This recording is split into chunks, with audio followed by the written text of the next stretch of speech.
आज हम जानेंगे जैन शास्त्र द्रव्यानुयोग भाव 2 के आधार पर तेजोलेस्या से किसी को भस्म करने के मूल कारणों के बारे में या किसी को कुपित होकर श्राप देने या तेजोलेस्या छोड़ने के कारणों के बारे में।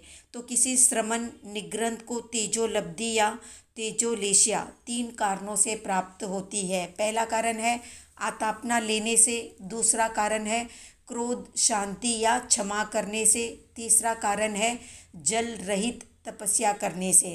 तो जानते हैं तेजोलेस्या से भस्म करने के मूल कारणों के बारे में। 10 कारणों से श्रमण माहन अपमानित करने वाले को तेज से भस्म कर डालते हैं।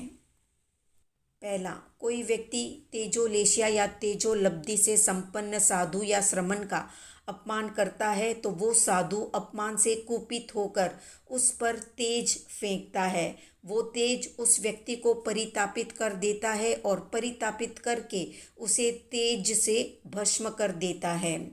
दूसरा, कोई व्यक्ति तेजोलब्धि या तेजोलेस्या से संपन्न साधु का अपमान करता है तो उसके अपमान करने पर कोई देव कुपित होकर अपमान करने वाले पर तेज फेंकता है और वो तेज उस व्यक्ति को परितापित करता है, परितापित करके उसे तेज से भस्म कर देता है। तीसरा, कोई व्यक्ति तेजोलब्धि से संपन्न साधु का अपमान करता है तो उसके अपमान करने पर मुनि और देव दोनों कुपित होकर उसे मारने की प्रतिज्ञा करके उस पर तेज फेंकते हैं। वो तेज उस व्यक्ति को परितापित करता है और परितापित करके उसे तेज से भस्म कर देता है। चौथा, कोई व्यक्ति तेजोलब्धि संपन्न साधु का अपमान करता है तो वो अपमान से कुपित होकर उस पर तेज फेंकता है और उसके शरीर में फोड़े उत्पन्न हो जाते हैं। वे फूटते हैं और फूटकर उसे तेज से भस्म कर देते हैं।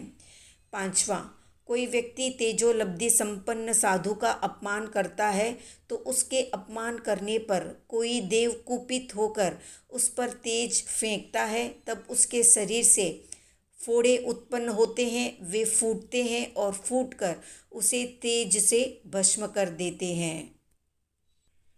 छठा, कोई व्यक्ति तेजोलब्धि संपन्न साधु का अपमान करता है तो उसके अपमान करने पर मुनि और देव दोनों ही कुपित होकर मारने की प्रतिज्ञा करके उस पर तेज फेंकते हैं, तब उसके शरीर में फोड़े उत्पन्न होते हैं।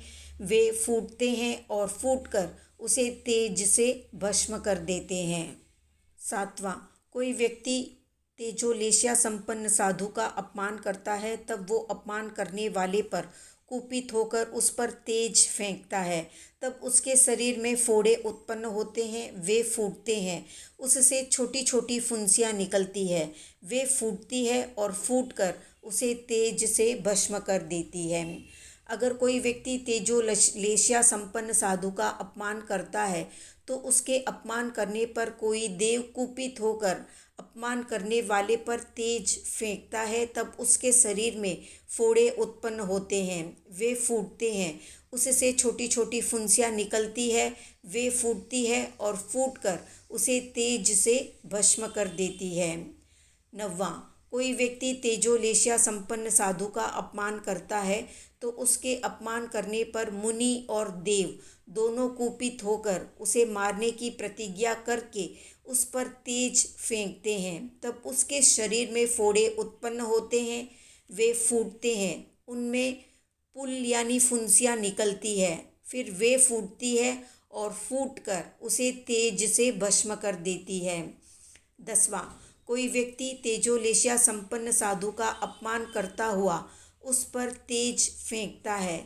वो तेज उसमें घुस नहीं सकता या घुस नहीं पाता, उसके ऊपर नीचे नीचे ऊपर आता जाता है, दाएं बाएं प्रदक्षिणा करता है। वैसा करके आकाश में चला जाता है।